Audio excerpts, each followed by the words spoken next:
What's up, folks? Casual Dad here with another Warlord deck building guide. And this time we're going to be focusing on Brother Lieutenant Tolmeron, or as we affectionately call him, Toblerone. It is still funny to me that the Blood Angels Primaris Lieutenant is the one who is the shooting-focused one, but Tolmeron's been in the game for a really, really long time, and is one of the mainstays of the Space Marine faction, and is one of the better starting Warlords. So I'm going to do something a little bit different with Tolmeron. I'm actually going to focus on a deck that only uses common cards that are still some of the more powerful pieces in Space Marines, and especially powerful with Tolmeron. So with that in mind, we're going to go ahead and talk about him. Of course, he is epic himself, which can be a problem because he will be slow to level. Chances are you do already have him, as he's one of the early Warlords to get, and also does level fairly quickly for an epic Warlord. Weirdly, he himself is melee focused, and his stats pretty much suck. Even at max level, he's not very impressive. Doesn't really show up even that much more powerful than Yarick, who comes in just a couple points cheaper. Does have that Furious Charge, which is not nothing. You'd be surprised how often that can actually come up and wipe a shield, clear an Akaran card that's sitting on 5 health. That can come up. And since it's a mostly range-focused Warlord, you'd be surprised how much of a melee attack you can build up, and he can actually be quite a scary combatant. But his hit points suck. His ranged attack sucks, so why do you bring this guy? You bring him for his ability. When you deploy a Space Marine card, your currently deployed cards gain plus 20% ranged attack. That's percent, not a flat number, so you do want your highest base ranged attack cards to put in these decks. These are some pieces I like to use. You can really focus on the single target damage, but there are a lot of things like shields, Akaran, a lot of stuff out there where it's really helpful to also have some barrage. But some of the mainstays, we're going all the way to the expensive part. Of course, your common cards. Is he common? Is common. Wow. You can do this a couple ways. Most of the time, you'll see a fairly thin Tolmeron deck where it's just the hardest hitting ranged cards and just use them to kind of beef things up. As you can see, that does end up, like I said, being a very, very thin deck. So it only has a handful of cards, and if they go down, you're in real trouble real quick. So I like kind of a balance. I don't like to include both of these. This is probably the most common card you're going to see in a Tolmeron deck. It's very expensive, but it comes with a really high base range attack stat, good hit points, and then also has the outflank trait, and it is very fast. So one of the things that a Tolmeron deck usually expects to do is shoot first, which is really good because you need to build up some momentum fairly quickly. If you want to flex a little bit and get a little bit weird, I really like putting this guy in there because he does have a good range stat, has good hit points, but also has both psychic and melee, so he can be a real tank that does a lot of damage back in unexpected ways and give you a lot more flexibility. But today we're going to focus mostly on kind of a standard Tolmeron deck. I don't necessarily recommend Sven. As much as I love Sven, he's a melee-focused Dreadnought. He has a ranged attack, but 20% of 48 is not very impressive, so you don't want to worry about that. Your next, probably most common Tolmeron card is going to be this guy here. Your Dark Angels Loraphael, whoever wrote that. Big game hunter, great flat stat, good hit points for the cost, and has that melee debuff as an option if you need to ready to avoid kind of a tougher hit. Let's go ahead and look through our commons. We're going to skip all of these because they are epic and legendary and rare. But of course, I will take a second to flag this one. Inspiring Presence is very good, especially on a card that already has a decent ranged attack, good hit points, and then also has Inspiring Presence. That is an excellent piece. You can, again, take some cards that are a little bit more melee focused, but still have some benefit. He's not bad, but I wouldn't necessarily do that. I should go ahead and mention while I'm doing this that Tolmeron is the least expensive Space Marine Warlord, so if you just want to cram in all your most powerful cards, no matter what they do, and have that bonus is just gravy, Tolmeron is a good pick for that. Let's see what you've got. We got 50. It's pretty good. This one's going to be better at higher level. Still is just kind of middling. You want to push higher range damage than that, but this is a good piece. So go ahead and consider him. I'm going to look at some of the other options instead. Regen is nice. Nope, range attack is way too low. Again, focusing just on commons. Oh yeah. This is another one you're going to see a lot in Tolmeron decks. I'm going to compare him to this guy. So we get 69, 126. So looking at cost, hit points, and ranged attack, 22 points, 126 health, 69 ranged attack, versus 25 points, 63 ranged attack, so lower, 144 health for more cost. So we're going to go ahead and opt for the cheaper one for now, and keep on looking down here.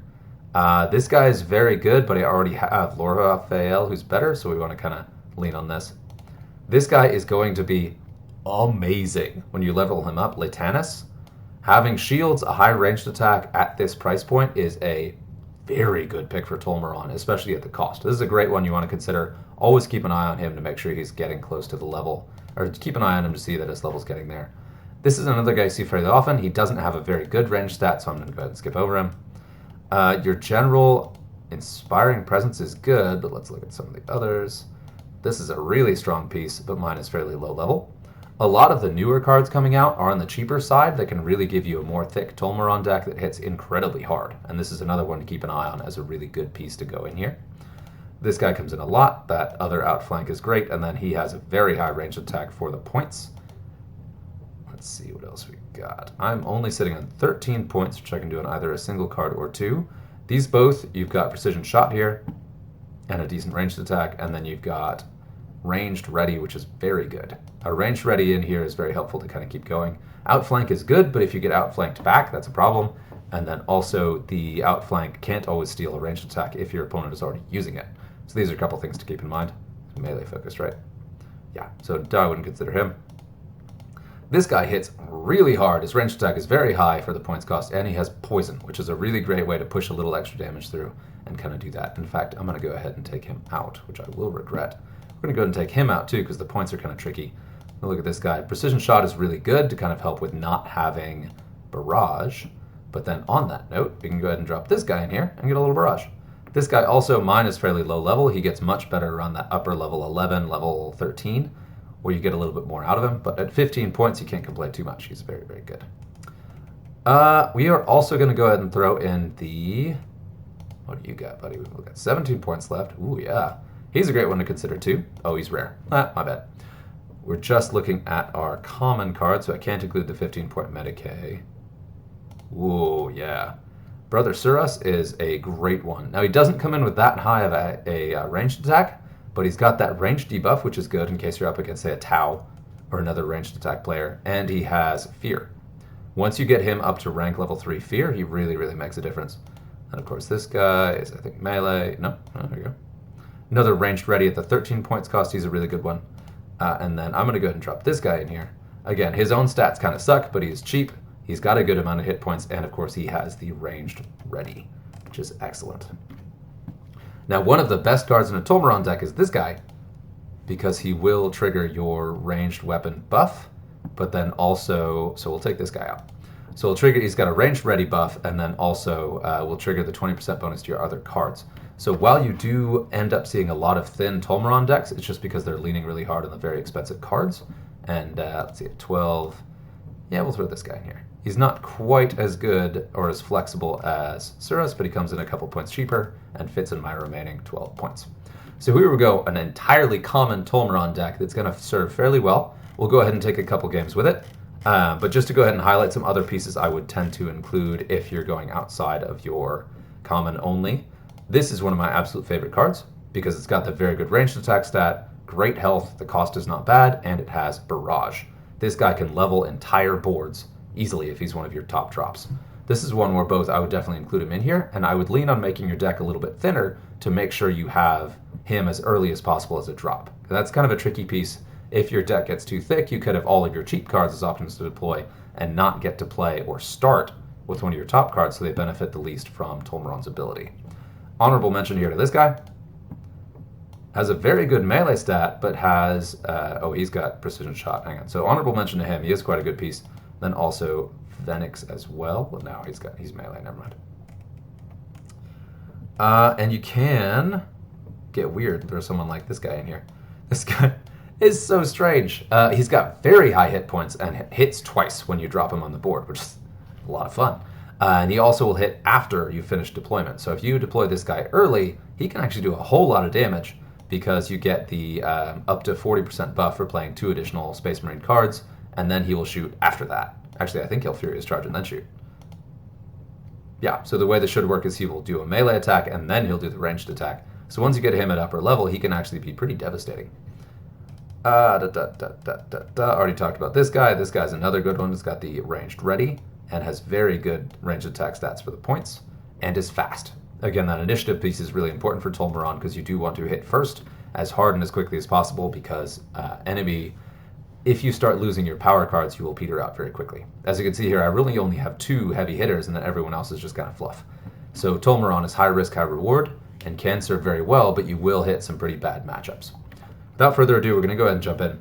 I'm not laddering with Space Marines right now, so we're probably going to see some very easy matches, but we'll see. I am taking a little bit of extra time to talk about Tolmeron because I do want to emphasize him as a good starter warlord, and because he has a percent buff to your that is a that's a bummer. And I'm saying that because I am buffing up my own attack stats, but as I'm doing that, I will be losing attack power because that's Glogothrox. So the good news is that I will gain attack power just by playing my cards on the board, which is great, although that does mean I do have to lose cards to benefit from it more than once. So this is going to be interesting. So right off the bat, I'm doing insane amounts of damage. With Big Game Hunter, I should be able to take this guy out in 1 hit. I'll take this guy out in 1 hit. So good news is I'll be getting 2 pretty significant kills right out of the gate. Bad news is I am also going to be taking those damage penalties right back. So these guys are almost back to their base attack stats because they took those debuffs. Good news is the AI keeps putting big games in front of my Big Game Hunter, so whoops. I should say big game in front of my Big Game Hunter. So this should be a very easy match. My Space Marines right now aren't ranked very high because I'm not laddering them this season. So you're going to see this a little bit here.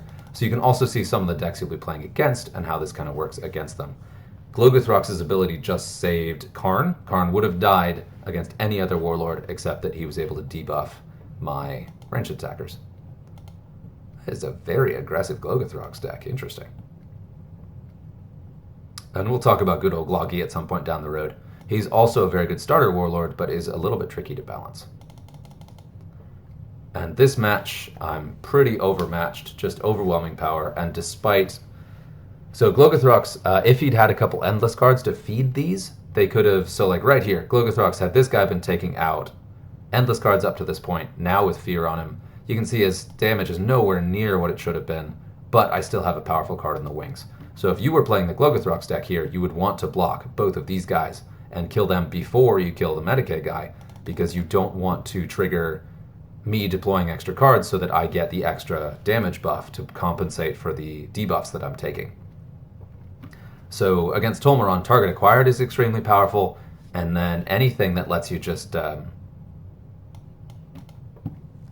acquired is very powerful. We'll just leave it at that. Anything that lets you remove the power pieces, you want to take down the big hitters as early as possible, because those are the ones that are central to the deck. And those are the ones that make Tolmeron decks the most dangerous. So we'll try one more and we'll see if we can get a scarier matchup. Ba-ding.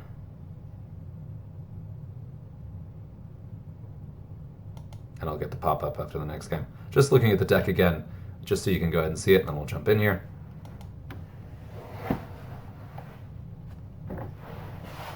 Maybe. There we go.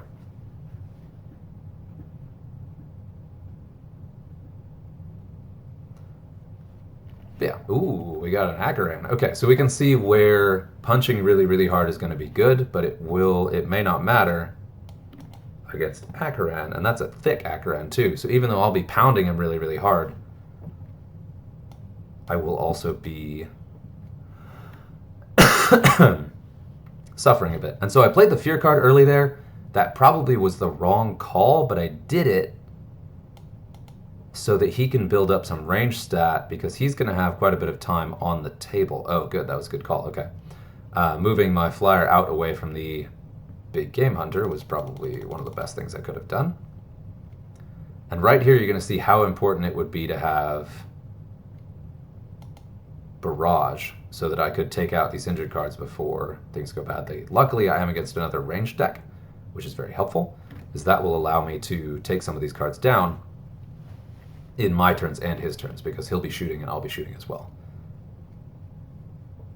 And I am still leveled considerably higher here, so this still should be an okay matchup, but it's going to be much more challenging than the last one, just because this is Akaran, and his ability is exactly why you want Barrage in your Tolmeron decks.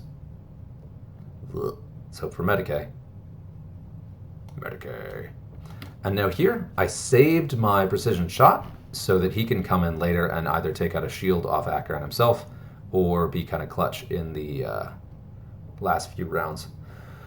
And so you can see that I do think it was the right call putting this guy in here, because he's only 12 points and has tanked a lot of damage for that cost. He is about to go down to this barrage fairly comfortably, but should make a difference on the way out. And that barrage is very low level. I would usually expect to see it quite a bit higher. Well, there we go. Okay, so it still took it out. And now this is where I sure wish I'd brought my taunt. This is a bummer too, where I really... so I'm going to have to sacrifice Brother Andronicus here. He was about to die anyway, no matter what, but that did let me get that free kill on the other dude, which is very helpful. So we got a low-level Acheran, so he did not have shields. Or did only had, what, 2 shields? Yeah, 2 shields.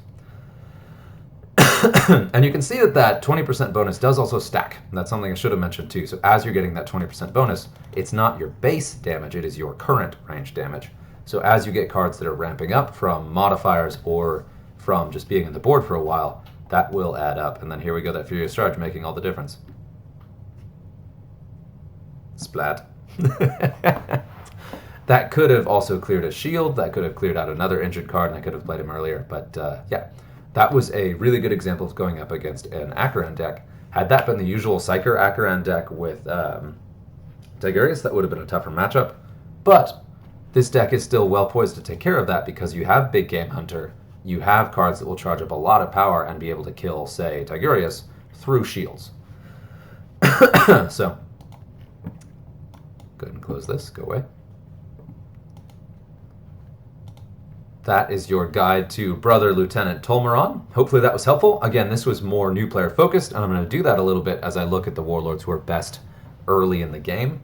Now, Tolmeron does peter out a little bit. You do see him at the upper tiers, but he's not, I think, one of the strongest Warlords out there, just because for very top tier, he does kind of peter out, where the bodyguards he can get are very powerful, but the counters become much more powerful as well. And so he's one where you will get a lot of mileage out of him for quite a while, but then you may want to consider switching to a different Warlord later on. So I wouldn't over-invest in him long term, but he's definitely a very powerful piece to have in the Space Marines arsenal, and hopefully he serves you well.